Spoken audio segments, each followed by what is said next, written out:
Bienvenidos a Alcanzando el Conocimiento, una herramienta vital. Comparte con nosotros sus experiencias. Alcanzando el conocimiento, herramienta vital. Bienvenidos a Alcanzando el Conocimiento. Nos encontramos con Ramón Muñoz. Él es psicólogo, es escritor de libros y bueno, tiene un sinfín de actividades que sobre todo giran en torno a la innovación. Gracias por estar con nosotros, Ramón. Al contrario, por la invitación. Es un honor participar en este programa. Tengo mucha curiosidad e interés de platicar sobre este proyecto Innovación a la Mexicana contigo, ¿no? Con tu público. Ramón, pues tú estás estrenando este libro que se llama Innovación a la Mexicana. Bueno, pues para todos nuestra audiencia aquí se lo ponemos. Y bueno, pues Innovación a la Mexicana trata justamente de cómo innovar a la mexicana, pero con varias cosas que tú haces hincapié. Este libro lo empiezas porque participas el año pasado como organizador y expositor del Universal Thinking Forum. Platícanos de eso. Un poquito antes de este evento al que haces mención, yo inicié con esta idea de innovación a la mexicana y un momento importante fue justamente cuando los organizadores del Ser Creativo en España deciden venir a México y organizar la versión mexicana con un título no muy mexicano, y de Universal Thinking Forum, 21 mentes brillantes hablando de distintos temas, entre ellos estuvo Fernando Sabater, Baltasar Garzón, ¿no? El propio doctor Molina, Mario Molina. Y bueno, entonces yo dije, esta es una oportunidad de subirme a esta plataforma, exponer desde ahí esta idea que todavía estaba incipiente. Y ¿cuál va siendo mi sorpresa? Que la reacción más favorable va siendo de los estudiantes. Cuando yo termino y veo las filas de muchachos queriendo tomar la foto y platicar y decirme, oiga, me gustó su conferencia, yo tengo una idea sobre distintos campos y demás. Total que dije, aquí hay una efervescencia interesante, no tanto por mi propia conferencia en sí mismo, sino es como un caldo de cultivo que yo aprecié ahí, ¿no? A partir de ese momento dije, necesito seguir construyéndome otras plataformas. Coparmex me planteó la posibilidad de también impulsar esta idea a través de la Comisión Nacional de Innovación de Coparmex. Actualmente soy el presidente de esta comisión. Acabamos de celebrar nuestro encuentro empresarial justamente la semana pasada, los 85 años de vida de Coparmex. Y así como esta plataforma, dije, seguiré buscando otras para estarlas exponiendo. Y sobre la marcha, quizás la más importante fue justamente WOBI on Innovation en León, Guanajuato.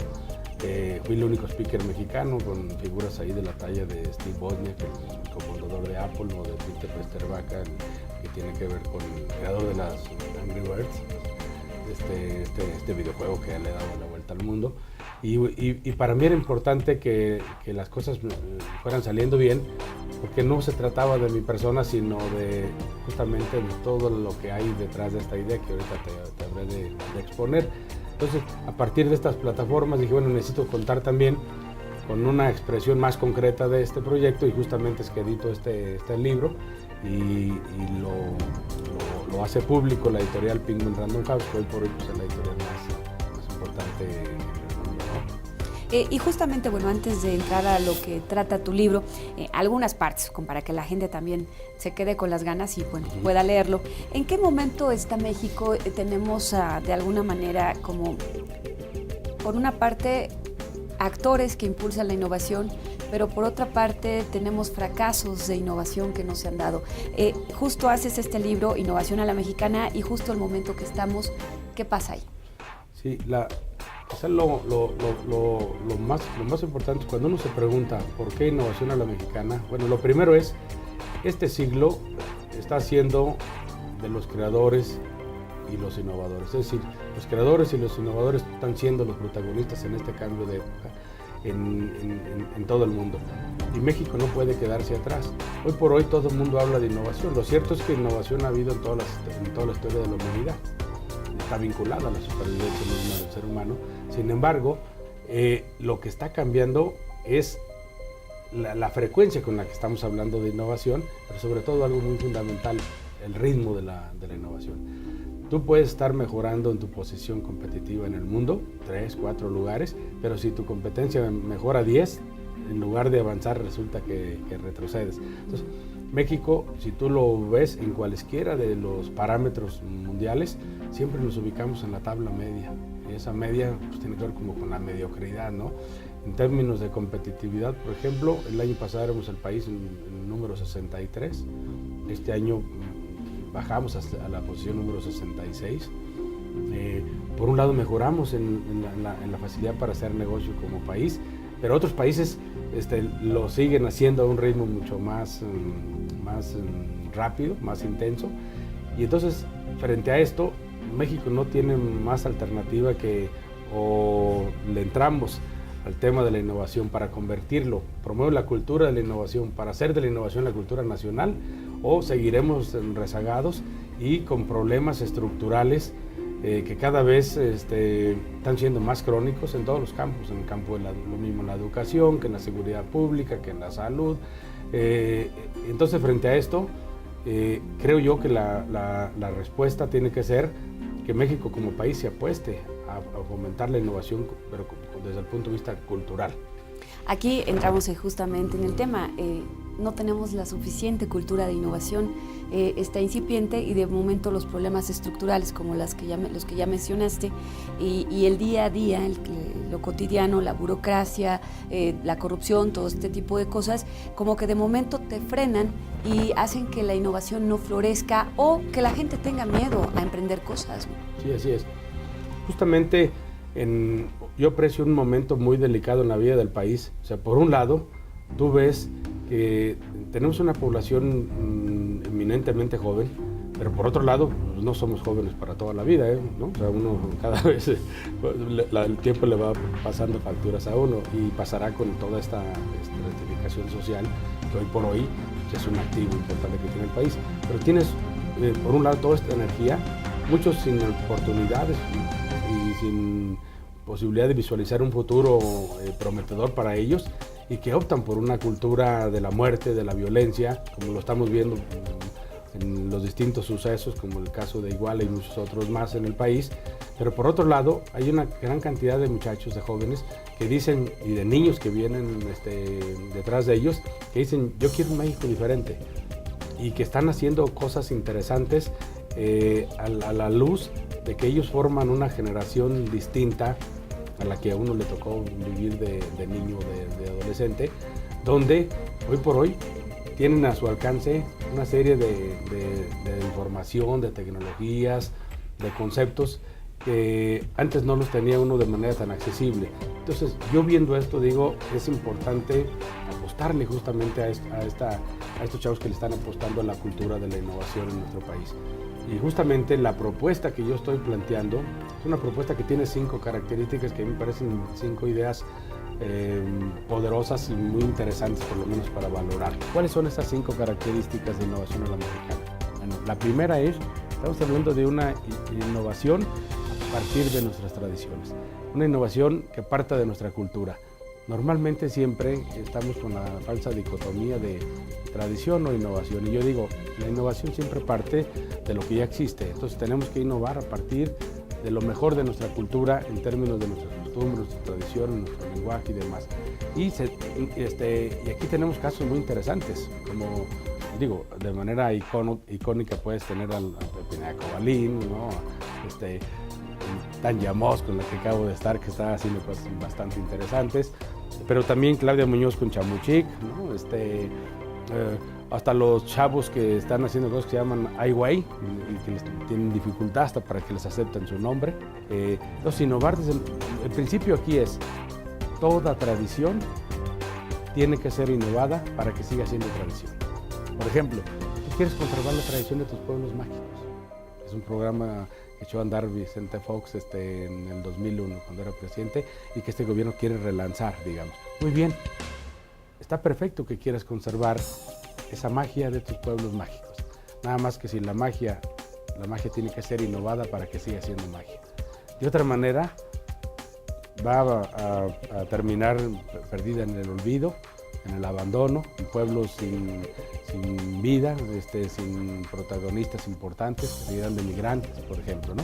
Ese es el principio número uno. Toda tradición tiene que ser innovada por el siempre. La segunda es democratizar la innovación.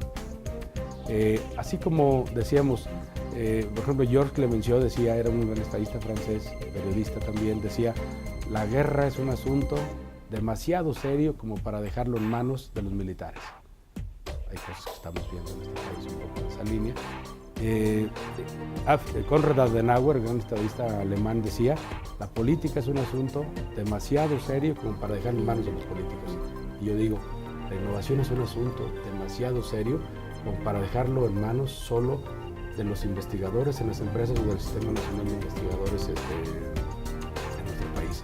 Tenemos que hacer que la innovación sea tarea y asunto de todos los mexicanos, de los niños en las escuelas hasta las amas de casa, los campesinos, en fin, los empleados en las fábricas. Esa es la segunda idea. La tercera es una innovación que mire por los pobres. Es decir, un país como el nuestro, que tiene más de 50 millones de pobres, debería literalmente buscar impactar el tema de la pobreza a través de sus innovaciones.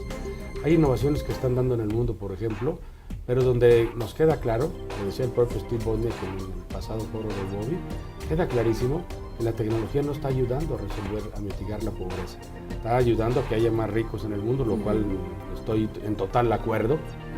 No puedo más que mostrar mi beneplácito. Sin embargo, creo yo que tenemos que buscar que la innovación tenga un carácter eminentemente social. Llámale innovación inclusiva, llámale innovación social, innovación a la inversa, distintas denominaciones que existen en el mundo, como le quieras llamar, pero tenemos que lograr que se den proyectos. Por ejemplo, acabo de estar la semana pasada y es un caso que narro en mi libro, por citar un ejemplo de una innovación que mire por los pobres, clínicas del azúcar. Clínicas del azúcar, de Javier Lozano Garza, y ese caso lo documento, lo acaba de exponer justamente en el encuentro empresarial la semana pasada, y me queda clarísimo cómo un modelo de negocio como este, al mismo tiempo le genera rentabilidad, pero ayuda a la comunidad más, en este caso tarahumaras y otros.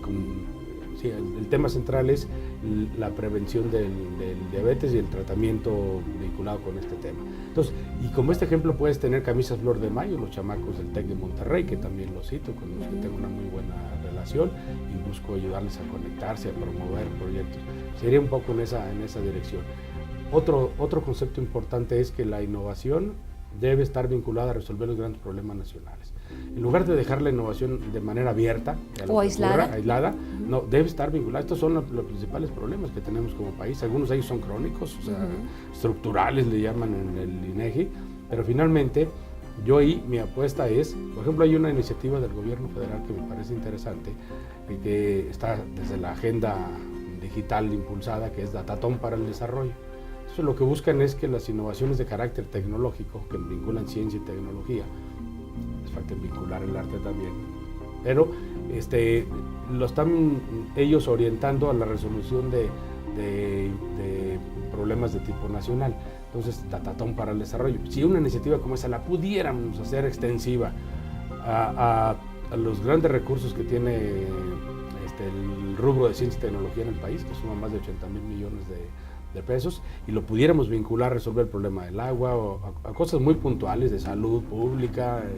Por último, debe ser una innovar desde nuestra diversidad. Y innovar desde la diversidad nos debe llevar también a diversificar la innovación. No es lo mismo lo que puede innovar Nuevo León que lo que puede estar en Guerrero, actual, que vive, o Oaxaca, o Puebla, en fin. Entonces, y aquí, esta propuesta, que tiene estas 5 grandes propósitos, es justamente lo que yo trato de vincular. Si lo quisiera yo englobar en un solo concepto, te diría que es Innovación a la Mexicana pretende promover la cultura de la innovación para hacer de la innovación la cultura nacional. No puede ser que sea un tema de vez en cuando de moda, sino ya debe ser sexenal, ¿no? lo usual en la vida de todos los mexicanos. Tú también hablas del asunto de los paradigmas y la neurociencia, tú eres psicólogo. Explícanos aquí cómo puede funcionar los paradigmas, qué son los paradigmas, cómo puede funcionar para que la gente pueda innovar. En el capítulo 3 justamente el título es el poder de los paradigmas. Este es uno de los temas que más me apasiona, ¿sí? Para empezar, o sea, el concepto de paradigma es un concepto de origen griego que significa paradigma, que significa modelo o ejemplo. Thomas Kuhn fue el primero que lo acuñó, digamos, en su libro La estructura de las revoluciones científicas. Y yo lo que he hecho es profundizar un poco más. Desde el punto de vista de las neurociencias, los paradigmas no son más que conexiones neuronales. Todos los seres humanos tenemos 100.000 millones de neuronas en nuestro cerebro. En eso somos iguales todos, ¿no? Nos parecemos en eso, 100.000 millones de neuronas. Cosa curiosa, nuestro propio planeta forma parte de una galaxia donde hay 100.000 millones de estrellas. Así que tenemos una neurona para cada estrella. Pero el que nosotros tengamos 100.000 millones de neuronas no significa nada. Es decir, hay quienes no tienen más que una sola conexión y entonces un solo tema y un solo destino. De lo que se trata es que incrementemos el número de conexiones. Lo que hacía diferente a Einstein y muchos otros, o Steve Jobs y muchos otros, son la cantidad de conexiones neuronales. Cuando tú pasas del mundo de la información, datos aislados, neuronas aisladas, al mundo del conocimiento, lo que pasó fue que se conectaron. Entonces surgen esas sinapsis del que acabas de mencionar, axones con dendritas, surge justamente el conocimiento. Y si lo que quieres es innovación, entonces entramos a otro terreno. El mercado debe estar dispuesto a pagar por ese conocimiento. ¿Y cómo? Ahí es donde entra el capítulo 4, las 7 habilidades del innovador, donde quizá la más importante, o sea, todo empieza a partir de la observación. Yo creo que la mayoría lo que buscamos es que lo que está en nuestra cabeza se lo queremos imponer al mundo. Nada más, todo se reduce a lo que está dentro de nuestra cabeza y lo que está fuera de ella. No somos capaces de mirar lo que está afuera, es decir, las necesidades que experimenta alguien, ¿no? Un usuario en tu casa, en cualquier persona que requiera algo en el mundo. Si tú eres capaz de observar lo que esa persona necesita y la traduces en una combinación novedosa, ¿cómo saber que esa combinación novedosa va a tener efecto? Pues probándola de nuevo cuenta en el mercado, como yo lo hice con Innovación a la Mexicana. Tenía primero que ver cuál era la reacción, a quién le iba a interesar, si realmente importaba la editorial escribir el libro o no, mis conferencias a quién les interesarían, y entonces tienes que estar probando. La cuestión es, toda innovación, el gran secreto de la innovación es las combinaciones. Entonces tú tienes que observar necesidades y luego tratar de generar, revisualizar combinaciones y experimentarlas en el campo para saber si esa innovación finalmente es adoptada por la gente, ¿no? De hecho es justo, mire, por ejemplo, los mexicanos se dice, es que los mexicanos somos muy creativos. No, los mexicanos son muy ocurrentes, que es diferente.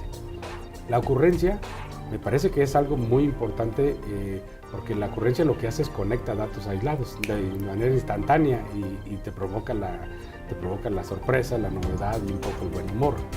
La ocurrencia es muy importante para la creatividad, pero es un primer escalón nada más. La creatividad va más allá.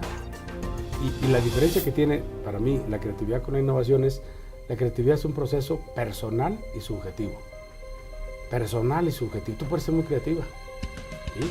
Muy bien, eso es un asunto personal tuyo y muy subjetivo. Te pueden gustar combinaciones, te gusta el vino tinto con mostaza y cosas así extrañas. Está bien, o sea, y eres creativa y te gusta, es personal y subjetiva. Pero la innovación ya no es personal, es un proceso social, es colectiva, es grupal.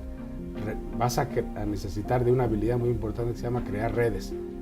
Habrá quien te tenga que ayudar, ya sea financiándote o promoviendo tu idea, o ayudante a venderla, o a construirla, o a prototiparla, o a probarla en el campo.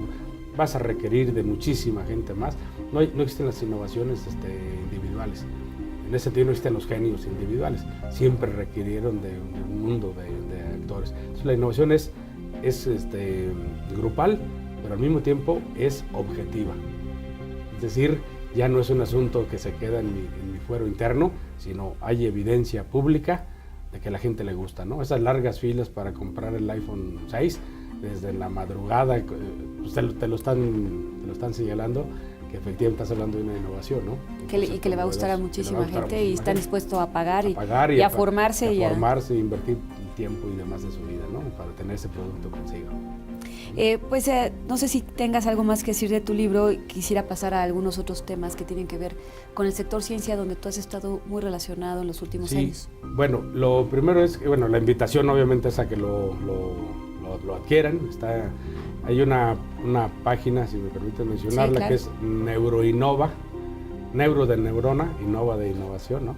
Neuroinnova.mx, y ahí vas a poder accesar, y está en todos lados. Lo mismo lo puedes conseguir de manera digital en Amazon, que en Gandhi, y en muchísimas cadenas y tiendas comerciales, aeroboutiques, no hay aeropuerto donde no esté. Entonces la invitación es a que lo puedan tener y con gusto y establecer una comunicación. Ahí mismo está en esa página neuroinnova.mx, tengo una página para Twitter, para Facebook, para todas las redes sociales, que lo que me interesa es que construyamos historias juntos. El capítulo 5 de mi libro narro una serie de quienes ya están en esta nueva ola, por lo menos impulsándola. Algunos mencioné durante la entrevista, pero hay muchísimos casos más que los invito a que se enteren quiénes son, ¿no? Pues ya lo saben, tienen aquí Innovación a la Mexicana.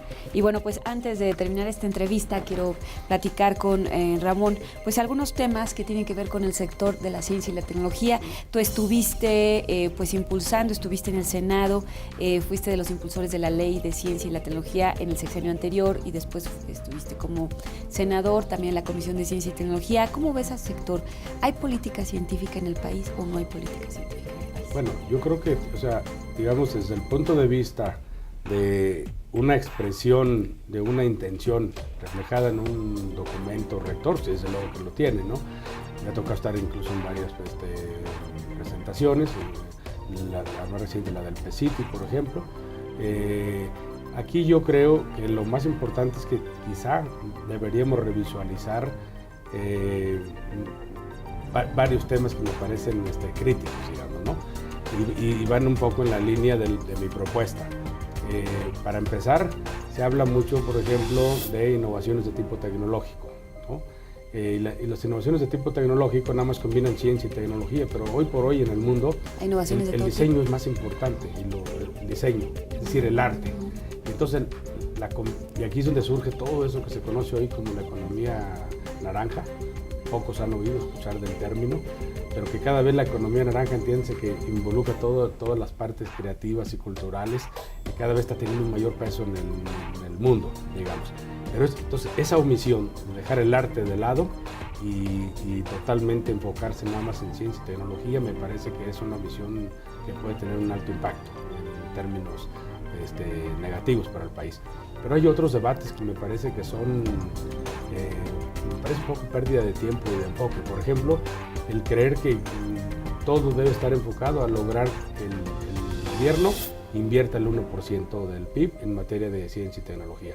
Me parece que es un debate un tanto cuanto improductivo. ¿Por qué? Porque mientras otros países, aunque los compares tú y digas, no estamos en el punto 46 contra el 4% de Israel o el 3% de Alemania, estas cifras pueden ser variables. Sin embargo, lo que no te explican a ti es que es en ese componente lo más importante, hay países donde lo más importante viene de la iniciativa privada. Es decir, tú tienes que incentivar la inversión en innovación. Y para eso, justamente, yo estoy planteando que se vuelva a reactivar lo que se dio desde la época del presidente Fox. En el 2009 se canceló y este gobierno está abierto, entiendo, a discutir el tema. Yo mismo se lo he planteado al titular de estos temas, el doctor Bolívar de los Pinos, y encuentro que hay una apertura para discutir y debatir el tema, que es los estímulos fiscales a la innovación. Estos se suprimieron, pues tienes tú los estímulos directos, que es a través del PEI, del Programa de Estímulos a la Innovación, que ha ido creciendo en monto, estamos cerca de 4,000 millones de pesos lo que tiene. Sin embargo, hace falta la otra parte para que la iniciativa privada haga su propio aporte. Y ese debe ser el más alto, como ocurre con los demás países. Entonces el programa de estímulos fiscales y la innovación deberá ser algo que los actores que estén vinculados con la ciencia y la tecnología y el arte deberían considerar. Nosotros desde Coparmex estamos también tratando de impulsar esta propuesta. Creo que ha tenido una buena acogida con el Foro Consultivo Científico y Tecnológico que preside el doctor Franco, y entonces el tema está siendo valorado y analizado.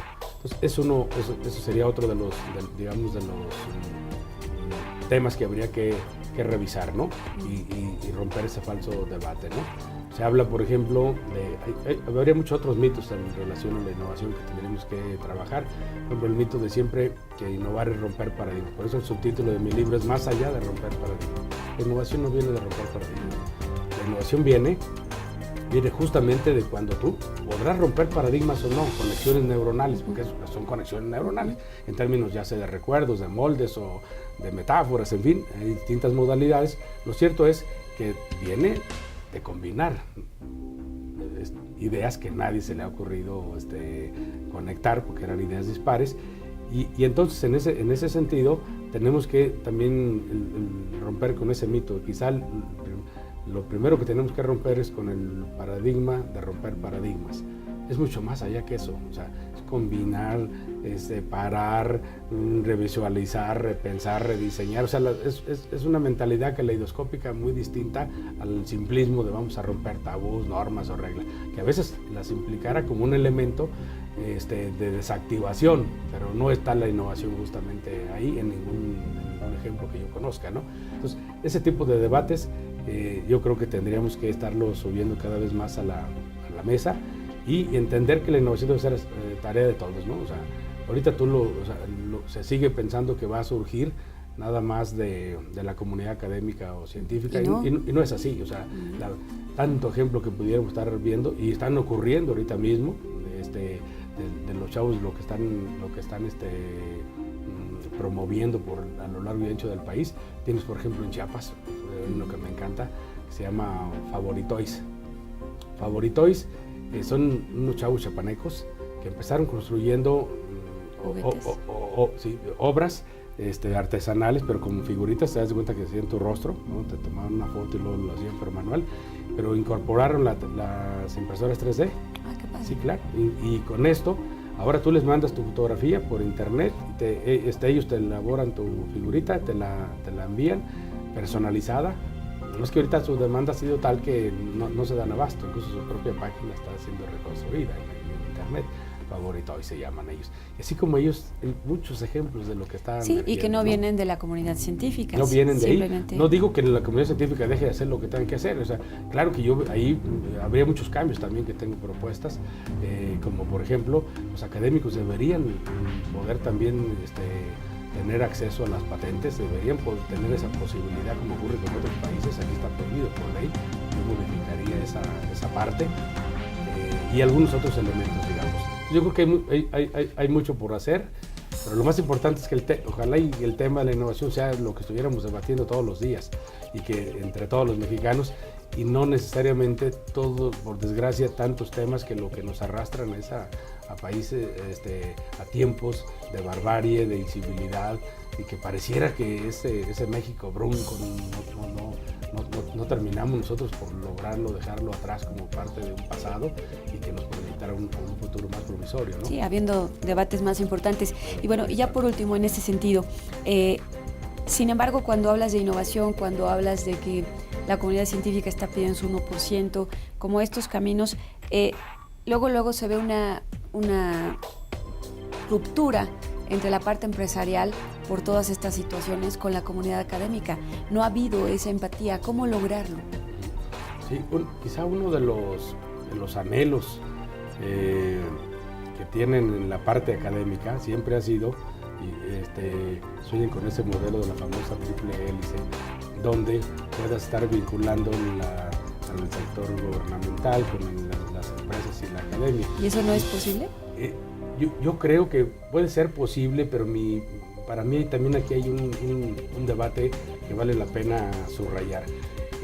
Muchas veces ponemos tanto énfasis en la vinculación como condición sine qua non para la innovación, que a veces a mí me da la impresión, y en la práctica sí está ocurriendo, que le resulta más importante la vinculación que la misma innovación.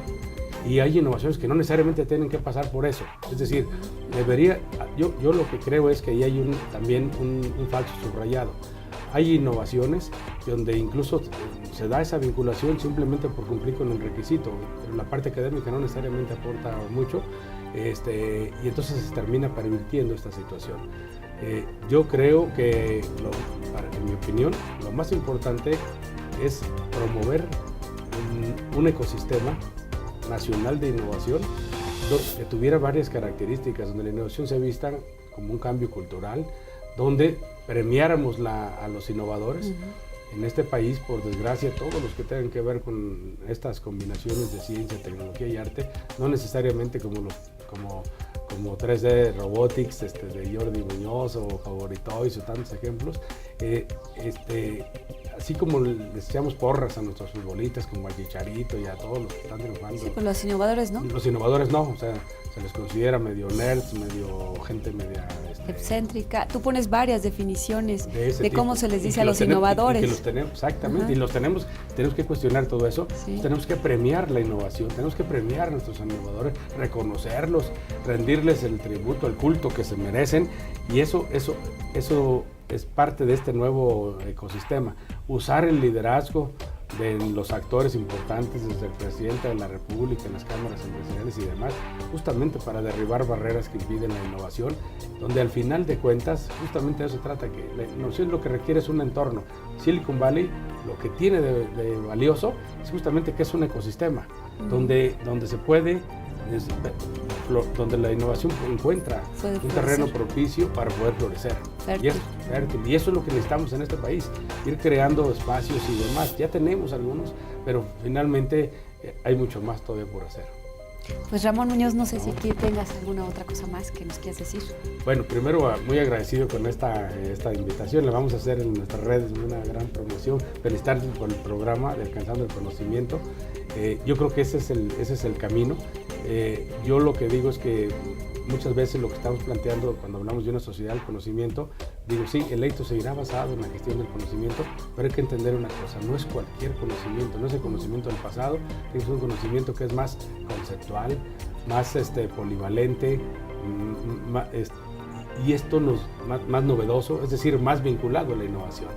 Un conocimiento que no está vinculado a la innovación nos debería nosotros también un poco a veces cuestionar, porque no se trata de que sepamos más cosas, tenemos que aprender a saber hacer más cosas. No es lo mismo que yo sepa más de computación a que también sepa hacer computadoras o software, ¿no? Entonces, yo creo que el salto que México tiene que dar es a un conocimiento que aporte cada vez más valor en términos de innovación, y esto conectado con los grandes problemas que tenemos como nación, ¿no?